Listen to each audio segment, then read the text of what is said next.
Hi, my name is Joe Ensley. I'm super excited to have you on my channel, and today we get to talk about who is St. Valentine? Who's this crazy guy? Did he exist? What's the history? Where did this crazy holiday come from? And why do I have to buy chocolate and flowers?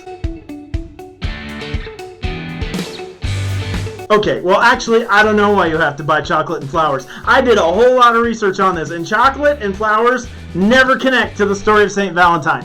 We're going to talk about the story of St. Valentine, but you're going to have to go over to Hallmark and their movie marketing card section and talk to them about how it all works, because Joe don't know. So I guess the first thing I need to tell you is that St. Valentine could have been one dude, or it could have been three dudes, but he was most likely a conglomeration of the lives of two different dudes, and their stories kind of got meshed together. There's one guy that lives in Rome and one guy that lives in Italy, and they both live around AD 270, and they're both doing this stuff, and we're not really sure which one of them the stories follow and how it works. So I'm just going to pretend we've got one Romy-Italianish guy, and I'm just going to tell you the story of St. Valentine as it trickles down, because we don't know whether it was the one guy in Rome or the one guy in Italy, or both their stories mixed together. So we're going to take Rome-Italian Valentine and study him today. Now, St. Valentine was either a priest or a bishop. It's unsure, but we do know he was of the cloth. He was a man of the clergy. We also know that whatever his views on romance and love and Cupid were,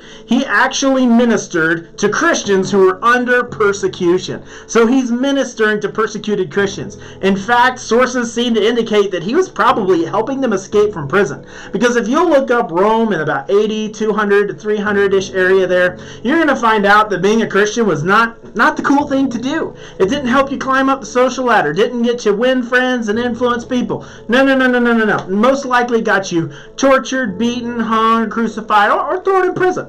And so Valentines would find these guys that were being persecuted in prison, maybe help them hide, maybe help them escape from prison. So he's a pretty cool priest or bishop, right? Kind of your manly pastor type. We also know that around this time in Rome, there was a law made for like young men and they couldn't marry. Because there was like weirdness about whether or not if they were married, they should go off to war or not, fight the emperor's battles.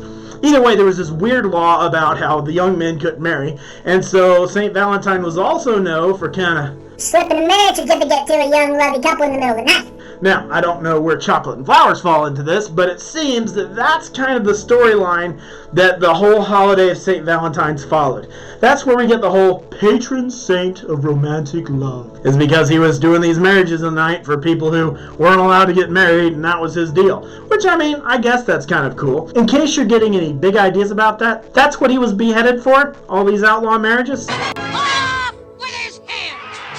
But St. Valentine's was kind of he wasn't actually martyred because he wasn't martyred for preaching Jesus, but he was beheaded because of the things he was doing because of his Christian faith. So he's in that arena. However, he's also the patron saint of epilepsy, not just romantic love. So I'm not sure if he would just fall down, writhe on the ground, and have a seizure every once in a while, or what his deal was, but he's also the patron saint of epilepsy. Now, the last and most compelling thread of how we could get some lovey-dovey holiday based on this saint that we don't even know who he was or where he lived, or if he even was one dude, is there's the story of St. Valentine. And he gets thrown in jail, and he's on his way to be beheaded.